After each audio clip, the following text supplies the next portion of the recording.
네, 7월 첫 주입니다. 지금 이 시기는 중고등학생들이 시험을 마치고 곧 방학을 기다리는 이런 시기입니다. 이런 이야기가 있습니다. 어떤 학생이 학교에 가기가 싫었습니다. 그래서 아버지 목소리를 흉내를 내서 선생님께 전화를 드렸습니다.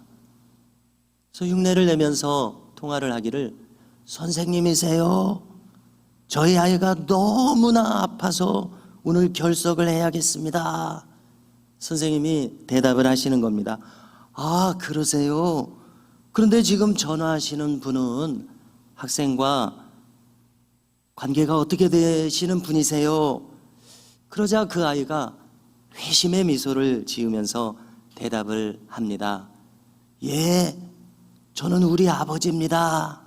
이렇게 대답을 했다는 것입니다. 이 자기의 정체성을 숨기는 것이 그렇게 쉬운 일이 아닐 것입니다. 나도 모르는 사이에 나는 나 자신의 사람됨을 강하게 드러내고 있다고 생각합니다. 데카르트라고 하는 유명한 철학자가 있지 않습니까? 그는 근대 철학의 아버지로 불릴 만큼 영향력이 큰 철학자였습니다. 유명한 말을 남겼습니다. 코기토 에르고 숨이라는 말입니다. 코기토는 나는 생각한다는 뜻이고, 에르고는 그러므로라는 뜻이고, 숨은 존재한다라는 뜻입니다. 그래서 영어로는 I think that I am 이렇게 번역이 되는데요, 나는 생각한다, 그러므로 나는 존재하고 있다, 이런 뜻이 되고 있습니다. 학자들은 여기서 생각한다는 말, 코기토는 의심한다는 말로도 번역할 수 있다고 이야기합니다. 그럼 바꿔서 생각하면 어떤 말이 되는 것입니까? 나는 의심한다, 그러므로 나는 존재한다, 이런 뜻이 되고 있습니다. 의심한다는 말은 역시 생각한다는 말이요, 바꿔 말하면 사색한다는 뜻입니다. 우리는 무엇인가를 끊임없이 의심하게 되고, 그래서 끊임없이 사색하며 생각하게 됩니다. 그래서 우리는 우리가 경험하고 대하는 모든 것을 의심하며 한꺼풀 더 들어가서 생각할 수 있습니다. 그런데 의심하고 또 의심하고 의심해서 결국 마지막에 가서 의심하고 있는 나 자신을 의식하게 될 것입니다. 즉, 나 자신이 의심하고 있다는 것까지 의심할 수는 없게 됩니다. 생각하는 나 자신이 부정될 수 없음을 깨닫게 됩니다. 그래서 이것을 신앙적으로 한번 적용을 해본다면, 나는 그리스도 안에서 나를 성찰할 수 있음으로 해서 내가 신앙인으로서 존재하고 있다는 말도 됩니다. 그래서 히브리서 기자도 우리에게 권면하는 것을 찾아보게 됩니다. 예수를 깊이 생각하라. 여러 다른 말로 우리에게 신앙을 풀어서 설명하지 않습니다.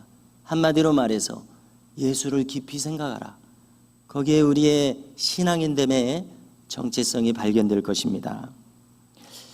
그런가 하면은 우리가 스스로에 대해서 생각하고 사색하고 의심하는 것이 항상 바람직한 결과를 낳는 것은 아니기도 합니다. 왜냐하면은 사색과 성찰이 부정적인 자아상으로 이어질 수도 있기 때문에 그렇습니다. 모두가 잘 아시는 이 유명한 더글라스 맥아더 장군이 1956년에는 LA에 와서 강연을 하는 기회가 있었다고 합니다. 그때 그가 말한 내용 중에 다음과 같은 내용이 있는데요, 그는 외치기를, 사람이 신념을 가질 때에 젊어지더라. 그러나 의심할 때에 늙어지더라. 자신감을 가지면은 젊고 두려워하면은 늙는다.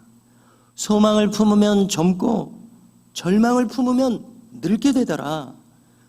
모든 사람의 마음에는 녹음실이 있는데 그 녹음실에서 그 사람에게 아름다움에 대해서, 소망에 대해서, 격려와 용기에 대한 이런 음성들이 들려오는 동안에는 그는 젊은 마음으로 살아갈 수 있지만은 그 녹음기의 전선이 끊어져서 그의 마음에 이 염세라는 눈이 내려서 쌓이고 의심이라는 얼음이 깔리게 되면 그렇게 해서 그의 마음이 점점 늙어지게 된다. 이런 말을 했다는 것입니다. 그래서 계산해 보면은 이것은 그의 나이 76세 때의 연설입니다. 그래서 그분의 연령을 생각할 때 여기에는 자기의 경험이 들어가 있겠구나, 이리 생각이 됩니다. 점점점 연세가 높아지고 나이가 들어감에 따라서 사람은 자연스럽게 서글퍼지는 마음도 들 것입니다. 그래서 바울도 비슷한 말을 한 것 같습니다. 그는 말하기를 우리의 겉사람은 날로 후패하나 날로 주름살이 들어갑니다. 날로 기력이 쇠하여집니다. 그러나 우리의 속사람은 날로 새롭도다. 이런 말을 남겼는데요, 이것은 신앙의 입장에서 남긴 말 아닙니까? 연령에 들어감에 따라서 우리가 어떤 마음으로 살아야 하는지에 대한 분명한 이 마음의 정립이 바울에게 있었겠구나, 이렇게 짐작이 됩니다. 그래서 또 우리 같은 시대를 살아가는 우리나라의 현인들 중에서도 말하기를 우리는 늙어가는 것이 아닙니다. 우리는 익어가는 것입니다. 이렇게 말하는 것을 들어볼 수 있습니다. 그래서 어떤 마음으로 우리가 나이가 들어가야 하는가에 대한 바람직한 지향점을 이러한 말들에서 찾을 수 있다고 생각하게 됩니다. 어떤 목사님의 일화를 잠시 나누겠습니다. 부활절 시즌이었습니다. 기독교 대학들마다 매일매일 예배를 드려서 학생들이 일주일에 한 번은 이 체프를 이수하도록 이렇게 정해져 있습니다. 왜냐하면 건학 이념이 복음에 기초한 신앙적 인재를 배출하는 것이기 때문에 그렇죠. 그래서 우수한 성적으로 4년을 지냈어도 체프를 듣지 못해서 졸업하지 못하는 그런 경우들이 있게 됩니다. 이게 강제사항입니다.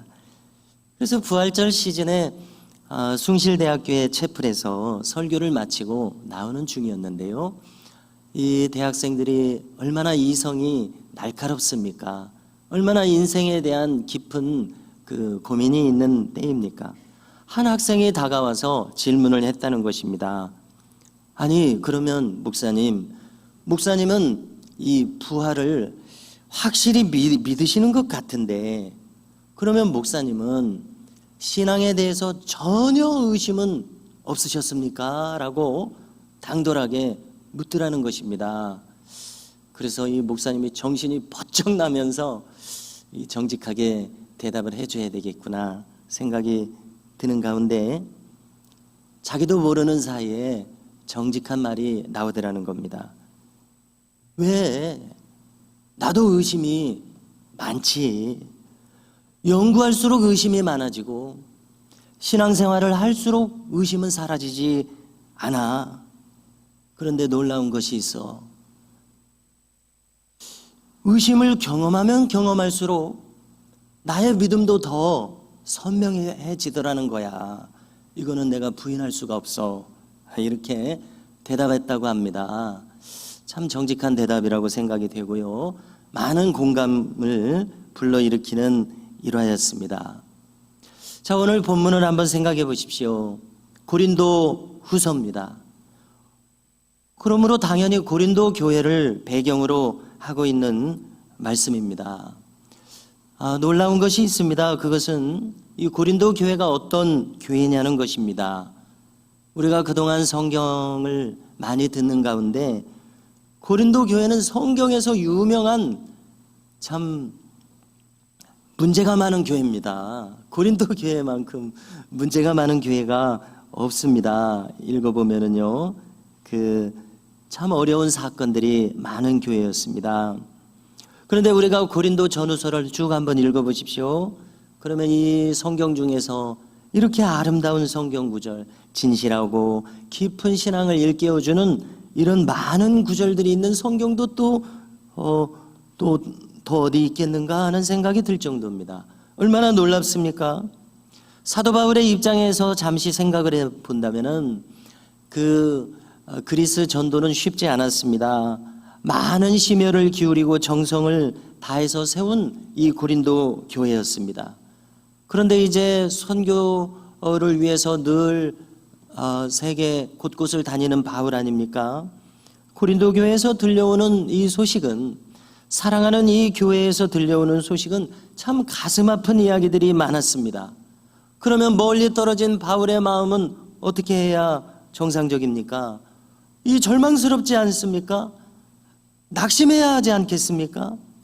참 저 교회는 안 되겠구나, 저 교회는 포기하는 마음이 들 수도 있지 않겠느냐는 것이죠. 그러나 이 고린도 전서와 후서를 보면은 바울은 전혀 낙심하는 기미가 보이지 않습니다.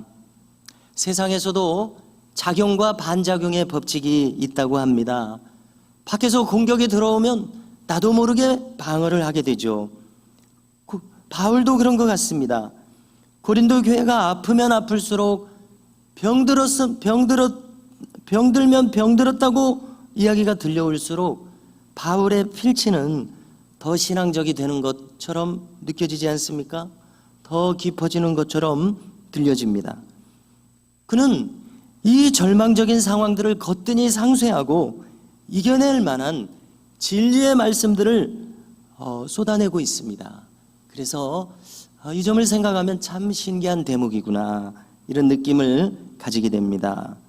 우리가 함께 읽으신 오늘 본문 성경도 보십시오. 바울은 특이하게도 이런 말이 있었나 싶을 정도로 너희를 용서하지 않겠다, 이런 말을 합니다. 아니, 바울은 용서와 사랑의 메신저 아니었습니까? 죄사함의 은총과 의롭다 하여 주시는 은총을 노래하는 사도 아닙니까? 그러나 바울은 여기서 말합니다. 지난번 방문했을 때에 죄 지은 자들, 그리고 그 남은 잔당들 용서하지 않겠다, 이렇게 지금 말하고 있는 것 아닙니까? 이것은 무엇을 의미합니까? 종교 개혁자들은 참 이 성경이 때때로 어렵습니다. 어려운데요, 이 성경 해석에 대한 대원칙을 주창했었습니다. 그것은 성경은 성경으로 푼다는 것입니다. 성경은 스스로를 해석하고 있더라는 것입니다. 그래서 오늘 말씀을 이해하기 위해서 떠오르는 것은 소아시아 7 교회들에 대한 요한계시록 앞부분의 주님의 말씀들을 우리가 한 구절씩 떠올릴 수 있는데요, 그 중에서 처음 에베소 교회에 대해서 거론하시면서 칭찬하시는 대목이 있습니다. 이렇게 칭찬을 하시는데요, 한번 들어보십시오. 네가 악한 자들을 용납하지 아니한 것과 자칭 사도라 하되 아닌 자들을 시험하여 그 거짓된 것을 드러낸 것과 라고 칭찬하십니다. 에베소 교회는 칭찬이 있고 책망이 있는데 그 책망은 첫사랑을 잃어버렸다, 다시 되찾아라, 이 책망이었는데요, 칭찬은 악한 자들을 용납하지 않았다는 것입니다. 거짓된 것을 드러냈다는 것입니다. 그러므로 우리는 깨닫게 되는 것입니다. 교회에서 용납할 수 있는 것과 결코 용납할 수 없는 그 마지노선이 있다는 것을 우리는 깨닫게 됩니다. 용서하지 않겠다는 바울의 말씀은 이런 관점에서 이해해야 되지 않겠는가, 이리 생각됩니다. 지금 사도 바울은 주님이 칭찬하시는 바로 그것을 하고 있는 것 아닙니까? 왜 그렇습니까? 한 번 더 생각해 보십시오. 교회가 교회되어야 하기 때문에 그렇습니다. 교회의 교회됨은 마지노선입니다. 이것을 해치는 자는 용납할 수 없는 것은 주님의 편에 서는 자세이기 때문이 아닐까 이리 생각됩니다. 그러므로 우리는 용서해야 할 것에 대해서, 그리고 용납해서는 안 되는 것이 있는 것에 대해서 분별할 수 있는 지혜가 우리에게 필요한 것을 알게 됩니다. 그리고 이것은 교회에 있어서만이 아니고 개인의 신앙에 적용할 때도 마찬가지라는 생각을 하게 됩니다. 그러기에 다시금 오늘 말씀을 주목해 보십시오. 오늘 바울은 이렇게 귀한 말씀을 주는 중에 바로 바울 자기 안에 그리스도께서 말씀하시고 계시다는 증거를 고린도 성도들에게 확인시켜 주고자 하는 이 의욕을 가지고 있습니다. 그에게 그리스도께서는 약하신 것처럼 보이는 분이시나 사실은 강하신 분이시라는 강한 인식을 가지고 있습니다. 이것이 바로 바울의 참 두드러진 신앙의 특징인 것을 우리가 엿보게 됩니다. 다시 말해서 나는 약합니다. 그러나 내 안에 그리스도는 강하십니다. 그런데 이것이 어찌 바울뿐이겠습니까? 우리도 마찬가지입니다. 나는 이렇게 약할 수 없습니다. 나는 이렇게 죄된 본성에서 허우적거립니다. 그러나 내 안에 그리스도께서는 약하지 않으신 것을 우리는 알게 됩니다. 내 안에서 강하게 살아계시는 분이 바로 그리스도십니다. 바울 안에서도 참으로 그리했습니다. 그리고 교회 안에서도 그렇다고 말합니다. 우리에게 적용할 때도 당연히 그렇고요. 나는 약하지만 그리스도는 강하시다. 우리가 결코 망각해서는 안 될 진리의 한 단편이라고 믿습니다. 그래서 바울은 고린도 교인들에게 권면하고 또 권면합니다. 5절입니다. 다시 한번 읽어드리면, 너희는 믿음 안에 있는가? 너희 자신을 시험하라. 너희 자신을 확증하라. 예수 그리스도께서 너희 안에 계신 줄을 너희가 스스로 알지 못하느냐? 그렇지 않으면 무슨 뜻입니까? 너희들 안에 그리스도가 계시다는 것을 너희들이 느낄 수가 없다면 너희는 버림받은 자니라. 이렇게까지 말씀하고 있습니다. 여기 이 시험한다는 말은 영어로는 테스트라는 말이 사용되었습니다. 일전에도 거론했습니다마는 주기도에서 시험에 빠지지 않기를 기도하라고 가르치시지 않습니까? 그때 이 시험은 우리말로는 같습니다마는 유혹이라는 뜻입니다. 영어로는 temptation, 유혹에 빠지지 않게 해달라고 구하라. 왜냐하면 우리는 매일매일 우리에게 우리를 향한 선악과가 매일매일 우리에게 펼쳐지는 것을 경험한다고 생각합니다. 이 유혹 어찌해야 되겠습니까? 이 유혹에 넘어가서는 아니 될 텐데 넘어가지 말라고, 않게 해달라고 기도하라는 그런 의미로 이 시험이라는 말을 쓰셨는데요. 여기 이 시험은 그 말이 아니라 여기는 시험해보라, 테스트라는 말입니다. 확인해보라, 점검해보라, 이런 뜻입니다. 자, 그런데 놀랍게도 우리는 성경에서 새겨서 생각할수록 참 놀라운 것을 발견하게 되는데요. 무엇이냐면 우리 주님께서도 자신을 시험하셨다는 것을 우리는 발견하게 됩니다. 잘 아시는 내용입니다. 공생애에 들어가시기 직전 주님은 광야로 나가셨습니다. 왜냐하면 자신을 시험하시기 위해서 나가셨습니다. 마태복음 4장 1절을 보면 이렇게 기록되어 있습니다. 그때 예수께서 성령에게 이끌려 마귀에게 시험을 받으러 광야로 가사 스스로 광야로 나아가셨습니다. 스스로를 시험하시기 위해서 나아가셨습니다. 그래서 우리가 짐작하게 됩니다. 주님께서도 공생애에 돌입하시기 전에 자기 확증을 필요로 하셨구나. 주님이 인간의 몸을 입으셨기 때문에 우리의 마음을 속속들이 다 아시기 위해서, 우리 편에서 생각할 때요, 우리의 마음을 다 헤아려 주시기 위해서 주님도 자기 확증을 필요로 하시는 이 과정을 요하셨구나, 이렇게 생각됩니다.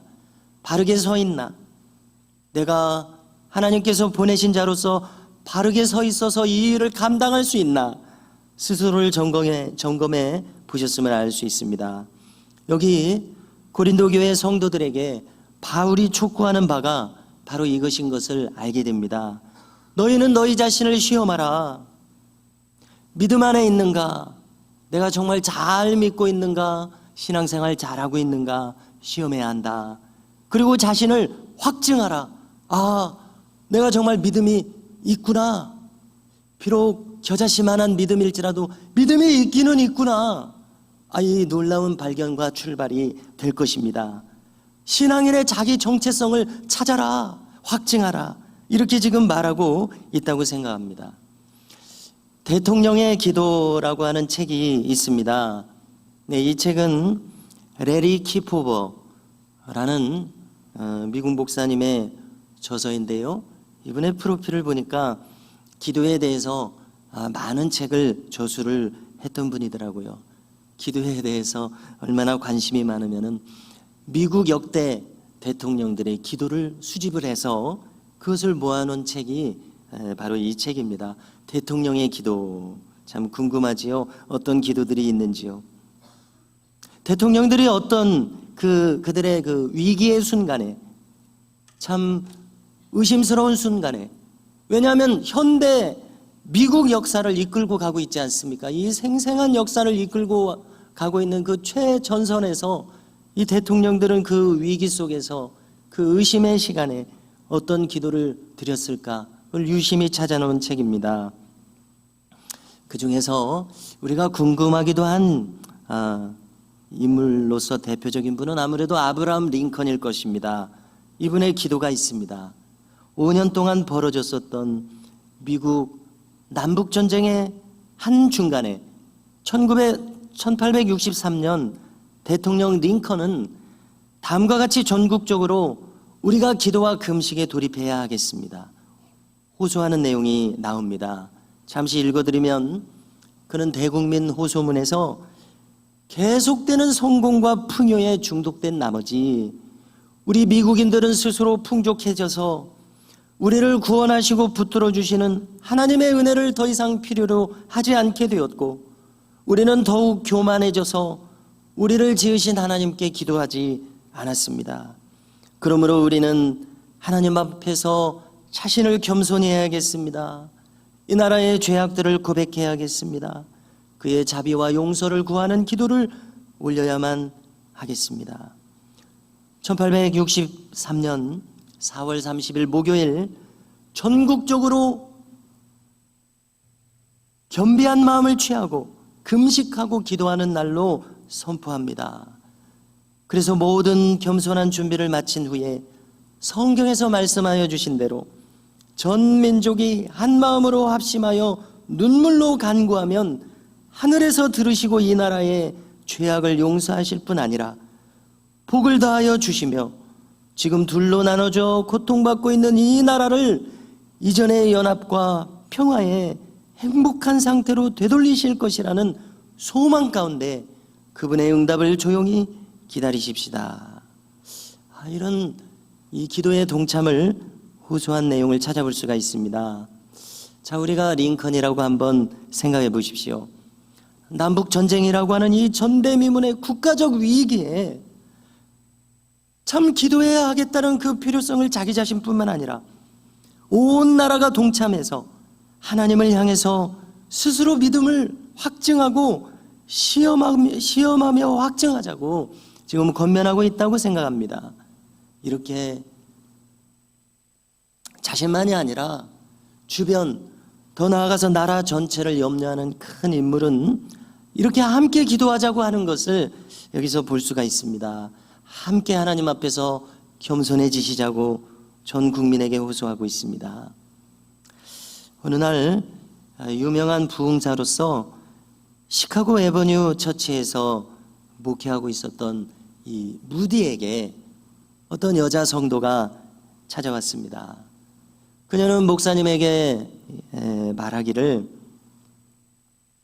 목사님, 제가 아무리 범죄를 해도 하나님께서는 저를 그대로 가만히 놔두시던데요.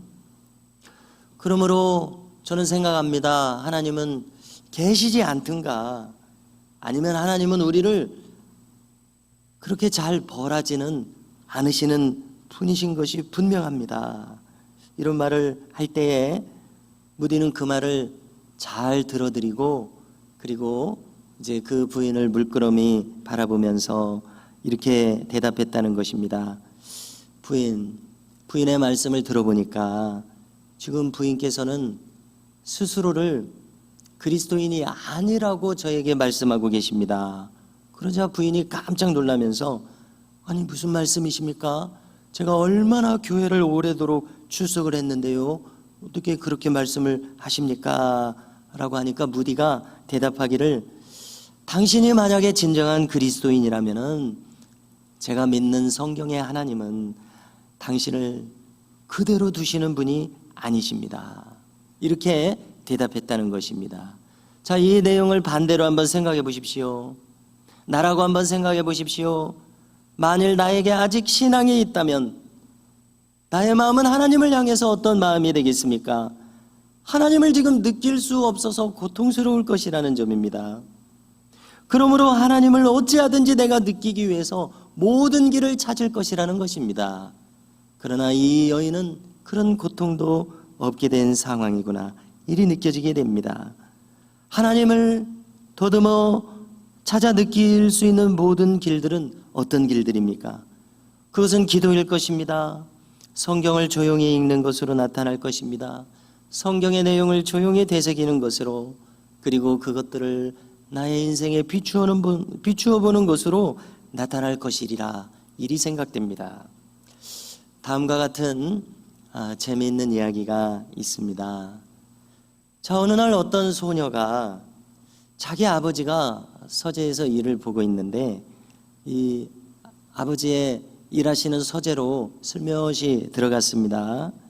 그리고 이제 아무런 말 없이 그 아버지 곁에 조용히 앉아가지고 물끄러미 아버지께서 일하시는 것을 쳐다보고 있었습니다. 자, 그대로 이 아이를 뒀다가 조금 있다가 아버지가 이야기를 하기 시작했습니다. 아가, 나에게 지금 뭐 원하는 게 있어? 이렇게 물었습니다. 그러자 이 아이가 아니요. 그러면 여기서 지금 뭐 하고 있어? 그러자 이 아이가 이렇게 대답을 했다는 것입니다. 아빠, 저는 그냥 여기 앉아서 아빠를 사랑하고 있는 거예요. 이렇게 대답을 했다는 겁니다. 그리고는 조금 있다가 들어올 때처럼 조용히 나갔다는 것입니다. 자, 오늘 말씀을 한번 생각을 해 보십시오.